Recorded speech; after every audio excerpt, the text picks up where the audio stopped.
खरगोश और चूहों की कहानी। बहुत समय पहले की बात है। किसी जंगल में एक खरगोश अपने परिवार के साथ रहता था। खरगोश जहाँ रहता था वहाँ आसपास बड़े जानवरों की संख्या ज्यादा थी।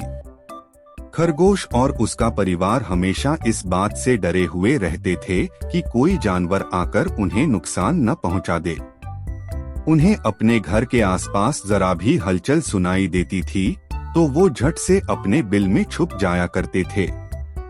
दूसरे जानवरों का डर उन पर इस कदर हावी था कि उनकी आहट भर सुनकर उनमें से कुछ खरगोश घर से बाहर ही नहीं निकलते थे।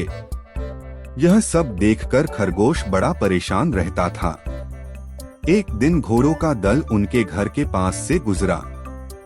घोड़ों की आवाज सुनकर सभी सहम गए और हमेशा की तरह अपने बिल में छुप गए। डर से पूरा दिन कोई बिल से बाहर खाने की तलाश में भी नहीं गया। अपने परिवार को इस हालत में देखकर खरगोश बेहद दुखी हुआ। उसने भगवान को कोसते हुए कहा कि हे भगवान, आपने हमें इतना कमजोर क्यों बनाया है? इस तरह जीने का क्या फायदा, जिसमें हर दिन अपनी जान को लेकर डर और भय बना रहता है। तभी सारे खरगोशों ने मिलकर फैसला किया कि हर समय डर और भय के चलते बिल में छुपकर रहने से अच्छा होगा कि सब मिलकर एक साथ जंगल से कहीं दूर चले जाते हैं।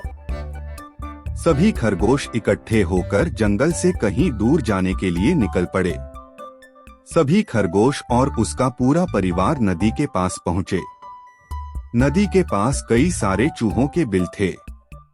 जब चूहों ने खरगोशों को आते देखा तो वो सभी डर गए और इधर-उधर भागने लगे। कुछ चूहे बिल में घुस गए तो कुछ नदी में गिर गए। चारों तरफ अफरा तफरी का माहौल था। ये पूरा वाकया देखकर खरगोश दंग रह गए।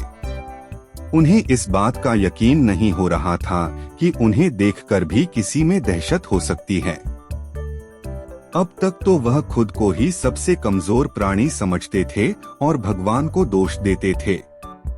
अब खरगोशों की समझ में आ गया था कि भगवान ने दुनिया में अलग अलग खासियत के साथ जीव जंतु बनाए हैं। जो जैसा है उसे वैसे ही स्वीकार करना चाहिए। अगर किसी में कमी है तो उसमें कुछ गुण भी हैं। हर किसी में एक जैसे गुण नहीं हो सकते। ये समझने के बाद खरगोश और उसका परिवार घर वापस लौट गए। बच्चों, इस कहानी से हमें यह सीख मिलती है कि प्रकृति ने सभी को शक्तिशाली बनाया है। इसलिए हमेशा कमजोरी से भागने की जगह उसे ही अपनी ताकत बनाएं। अगर आपको हमारी वीडियो पसंद आ रही है तो please like, share and subscribe.